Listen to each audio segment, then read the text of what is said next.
Bonjour, dans cette vidéo, je vous montre la réciproque et la conséquence du théorème de Thalès. Autrement dit, comment montrer que deux droites sont parallèles ou pas. On va le voir ici dans le cas des triangles emboîtés et la configuration papillon fera l'objet d'une autre vidéo. Ici, on a deux triangles imbriqués, le triangle vert ABC et le triangle rouge ADE. En gros, le théorème de Thalès, ça relie la proportionnalité des côtés des deux triangles au fait que les droites BC et DE soient ici parallèles.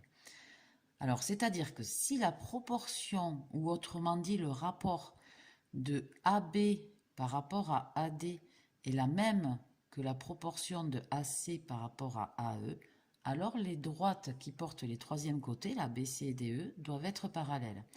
Ici, ce n'est pas le cas. On voit que la proportion de AC par rapport à AE, c'est une histoire de moitié.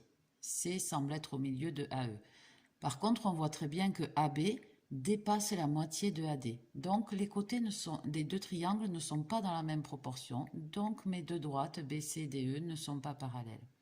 Par contre, si je décale mon point D de sorte que B devienne le milieu de AD, alors les deux droites sont parallèles parce qu'on a la même proportion sur les côtés AB par rapport à AD et AC par rapport à AE.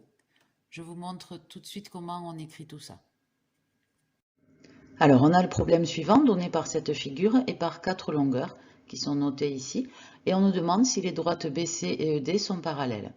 Alors, pour pouvoir répondre, on va regarder si les côtés des deux triangles sont proportionnels. Et pour pouvoir calculer les proportions des côtés de ces deux triangles, il me faut absolument les longueurs des côtés AC, AE, AB et AD. Ce sont les quatre longueurs qu'on nous donne ici. Si jamais on nous en donnait que 3 sur ces quatre-là, par exemple, on ne pourrait pas répondre au problème. Voilà. Et ces quatre longueurs, pour les repérer, on peut remarquer que ce sont celles qui partent du point A, qui est le point commun aux deux triangles ici. Alors, voilà comment on va rédiger la solution. Pour commencer, il faut commencer à dire qu'on a remarqué qu'on était bien dans le cas des triangles emboîtés, c'est-à-dire une configuration de Thalès. Alors, ça peut s'écrire comme ça. C appartient au segment AE et B appartient au segment AD. Ça décrit le fait qu'on a deux triangles emboîtés. Ensuite, on va calculer un premier rapport, une première proportion. Par exemple, AC sur AE. Donc, je remplace AC et AE par leurs valeurs, 2,8 et 4,2. Je prends la calculatrice et j'obtiens comme résultat 2 tiers. Je calcule la deuxième proportion en faisant attention de garder le même ordre, c'est-à-dire en haut, on va mettre AB, puisque c'est un côté du triangle vert par lequel j'avais commencé dans la proportion précédente. Et en bas, je vais mettre AD en rouge comme le côté AE qui appartenait aussi au triangle rouge dans la proportion précédente. Alors pareil, je tape à la calculatrice, j'obtiens 2 tiers. Je constate que les deux proportions sont égales et donc j'en déduis, d'après la réciproque du théorème de Thalès, que les droites BC et DE sont parallèles. Voilà, on peut remarquer que deux rapports suffisent, on n'est pas obligé de calculer le troisième, BC sur DE. Alors, je vous montre rapidement un cas où elles ne seraient pas parallèles.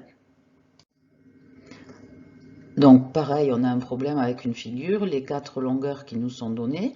On va rédiger le départ de la même façon. Donc, on remarque qu'on est bien dans une configuration de Thalès. On va calculer les deux quotients, toujours à l'aide de la calculatrice. Alors, cette fois-ci, on trouve des valeurs approchées qui sont sensiblement différentes. Donc, les quotients sont différents. Donc, on va en déduire cette fois-ci, d'après la conséquence du théorème de Thalès, que les droites BC et DE ne sont pas parallèles. La seule chose qui est différente par rapport à tout à l'heure, ça va être le symbole différent ici, entre les deux fractions. Et puis, ce n'est pas la réciproque, mais la conséquence, on appelle ça aussi la contraposée du théorème de Thalès. Voilà, donc ce qu'il faut retenir, c'est qu'on calcule bien séparément les deux proportions. Surtout, on n'écrit pas qu'elles sont égales au départ, c'est ce qu'on cherche à savoir. Voilà, j'espère que ça vous aura aidé, je vous remercie.